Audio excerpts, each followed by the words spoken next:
মাদের প্রণাম জানাচ্ছি, গুরুজনদের প্রণাম জানাচ্ছি, ভাই বোনেদের ভালোবাসা। তো আজকের হচ্ছে আমাবস্যা গেছে, কালকের আমাবস্যা পেয়েছিল, কালকে পুজো করতে পারিনি, আর তোমাদেরও নামে পুজো দিতে পারিনি।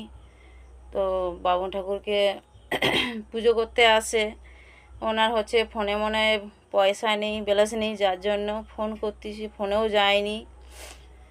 আর ওনাদের এখানে আত্মীয় আছে, তাদের সেই মাসির বাড়িতেও গেছিলাম, যে বলছিলাম যে একটু ফোন করে দেখো না, যাতে কাকুর ফোন নাম্বারটা মানে ফোনের মধ্যে একটু যোগাযোগ করতে পারি।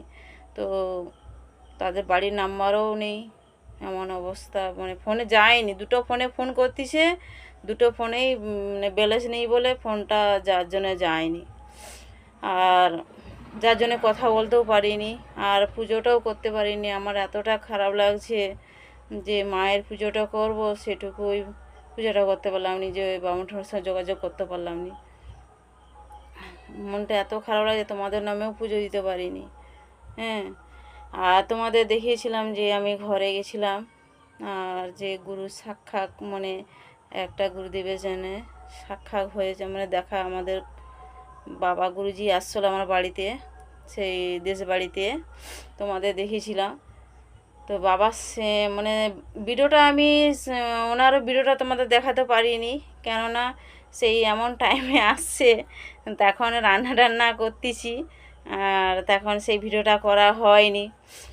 তো বাবা যখন আসে, তো মানে এত মানে হ্যাসপ্যাস করতেছি, কেন এত গরম লাগছে ঘরে, মানে পাখা নেই মার ঘরটা, আর আমাদের ঘরে হচ্ছে একটাই পাখা আছে, আর পাখাগুলো খারাপ, মানে তাও পাখাটা বলতে গেলে একটু মানে ঠিক মতন চলেও নি। আর বুঝতে পারছো যে ঘর থেকে আইলে একটু মানে খুব অসুবিধার মধ্যে আছি।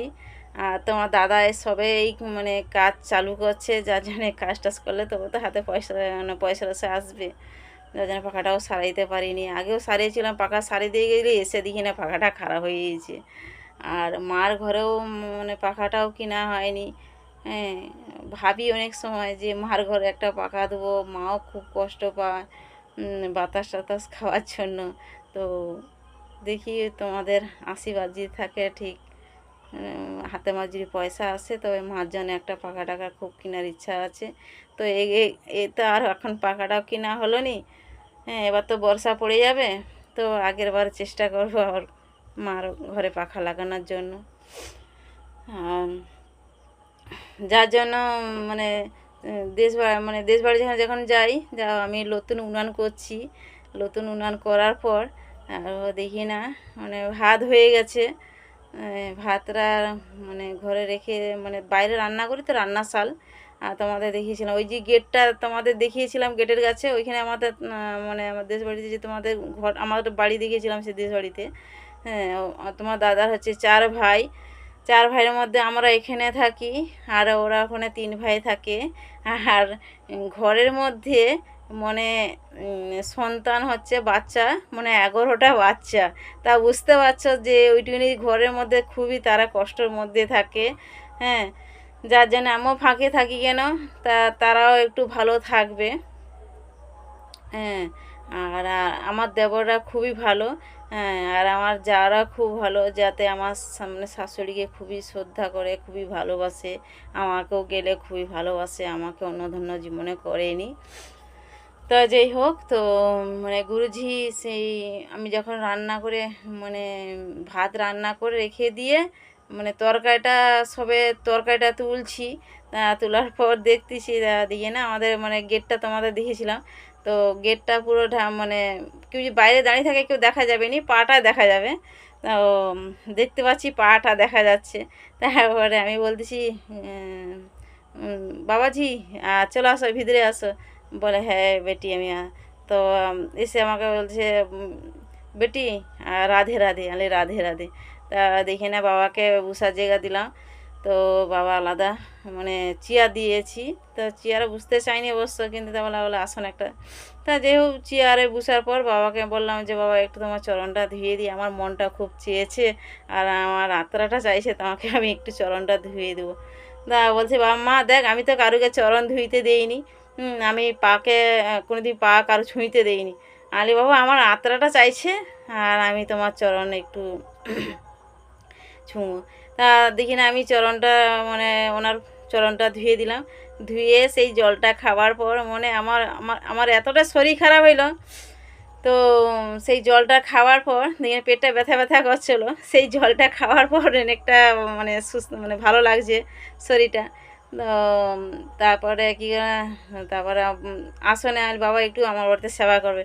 তখন কি বলছে জানো তো, যে সত্যি আমারও মাত্রাটা বলছে যে এখানে এই ঘরের মধ্যে যারও হচ্ছে আদা মানে মানে পেঁয়াজ রসুন দিয়ে রান্না হয়নি। হ্যাঁ, তাহলে বুঝতে পারছো ভগবান অন্তর্যামিনী সবই বুঝতে পারে। তো ভগবান কখন কী রূপে আসে কেউ কোনো দিন বলে কই আসেনি।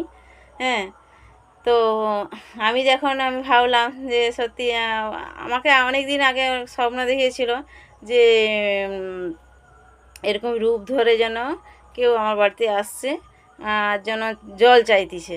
তা আমার স্বামীকেও বলেছিলাম, আমার ছেলেকেও বলেছিলাম যে দেখো আমার বাড়িতে যদি কেউ যদি আসে আর খালি হাতে কোনো দিন মানে যতটা পারো দক্ষিণা দিবে, আর উপরন্ত খাইয়েও দিবে। কেন আমি এক সময় তো বাড়িতেও থাকিনি, হ্যাঁ, ফুল টুল তুলতে চলে যাই, কোনো কাজে মানে কাজে বাইরে যাই, তোমরা তো জানো। অনেক ভক্তরা আমাকে মানে ডাকে, তাদের বাড়িতেও যাওয়া আসা যেতে হয় আমাকে কাছ থেকে। তো তা মণি বলার পর তারপরে ওনাকে সেবা করতে দিয়েছি।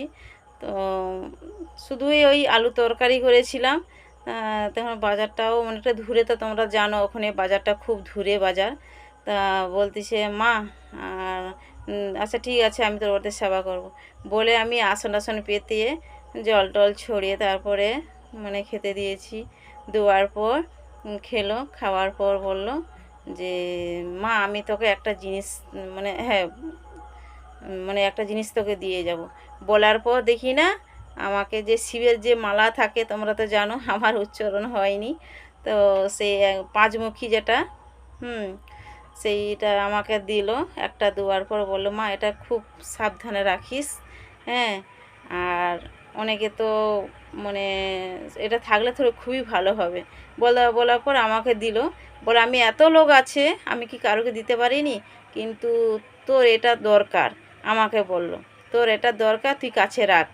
হ্যাঁ, তারপর তো তোমার দাদাকেও বলল যে এমন একটা মেয়ে পেয়েছিস, তোর কপাল ভালো, এরকম নানা রকম করে বলল। আমি আর অতটা গুরুত্ব দিইনি, মানে ওনার কর্তব্য উনি বলতিছে। হ্যাঁ, তারপরে আমাকে বললো যে তুই খুব সুন্দর মানে খুবই ভালো মেয়ে, তুই হচ্ছে স্বামীর সেবা করিস, স্বামীকে ভালোবাসিস, এরকম করে বলতিছে। খুবই ভালো লাগলো। তো বাবাকে চরণ টরণ ছুঁলাম, তো প্রণাম টরণ করলাম। তারপর দেখি না আমার দেবর টেবর সবাই প্রণাম করলো, আমার যারা প্রণাম করলো। তো ওনার যে ঘর বৃন্দাবন বলে আমার জানা ছিল না। তো ভগবান তো কত রূপে কোনো সময় আসে, মানে আমি ধরতে পেরেও ধরতে পারিনি। মনটা তো এখনও কাঁদে যে ভগবানের কবে বুঝতে পারছো ভগবান কোন রূপে কখন আসে কেউ বলে আসেনি। ভগবান অনেকবার আমাকে মাসি বাড়িতেও যখন যাই এরকমই মানে মহাদেব মন্দিরে যখন আমি ঘুরতে যাই দেখি না আমাকে বলতিছে। আমি বলি এখানে কে এরকম করে ভোলা বাবার সাথে কথা বলে রে মন্দিরে। তো মাসিরা তো মাসিদের আমি মাসি বাড়িতে গিয়েছিলাম, তোমাদের মাসিদের ঘরটাও দেখিয়েছি। হ্যাঁ, আর মাসিদের ওখানে জঙ্গল রাস্তা তোমরা জানো সবাই। হ্যাঁ, তা সেই রাস্তা অনেকটা যেতে হয়, মানে 1 ঘন্টা রাস্তা লাগে। সেখানে আমি ঘুরতে গিয়েছিলাম, জায়গাটা ঘুরবো, খুবই ভালো লাগে ওখানে জায়গাটা। তো ওখানে যখন যাই ভোলে বাবার মন্দিরে গেছি, দেখি না একটা বাবা দেখি না মানে পাগলের মতন কাঁদতিছে। আমি বলি এখানে কে আবার কাঁদে কথা বলে। তারপরে দেখি আমাকে বলে রে বেটি আমি তোর বাড়িতে যাব, তোর বাড়িতে যাব, এরকম করে বলতিছে। আর আমি তো ভয়ে তখন দৌড়ে দৌড়ে আসি রে। আমি বলি বাবা বলা তো যায়নি কি মানে পাগল নাকি কোথায় কি বাইরের ব্যাপার। হ্যাঁ, মাসির বাড়িতে যাওয়া মানে নতুন জায়গা, খুবই ভয় লাগে। তো যখন আসতেছি আবার দৌড়ে দৌড়ে দেখি না আমি অন্য জায়গা দিয়ে একটু সরে গেছি, দিয়ে অন্য সাইডে চলে গেছে। তারপর দেখি না মাসির এখানে যে বলতেছি বলে রে তুই আসতে পারতো না, আলে কি জানি বাবা মানে বলা তো যায়নি কে কার রূপ ধরে আসে না আসে, ওই দ্বারা আমি ভয়ে আর আনতে চাইনি। আর পীর মহারাজের মন্দিরে যেখানে তোমাদের মন্দির সেটা দেখিয়েছিলাম, সেই জঙ্গলে যে পুজো দিচ্ছি বাতাসা দুধ দিয়ে। আর ওখানে আমি কি করব বলো, আমার তো ওখানে যে অনেকটা বাজার অনেকটা দূরে, আর তোমার তোমার দাদা তখন যায়নি, মানে ওটা শনিবার দিন। তো আমি পূজা দিতে গেছিলাম, তোমার দাদা গেছে বিকালবেলা। আর ওই পুজো দিয়ে আসা মাত্রই আমি অসুস্থ পড়ে গেছি।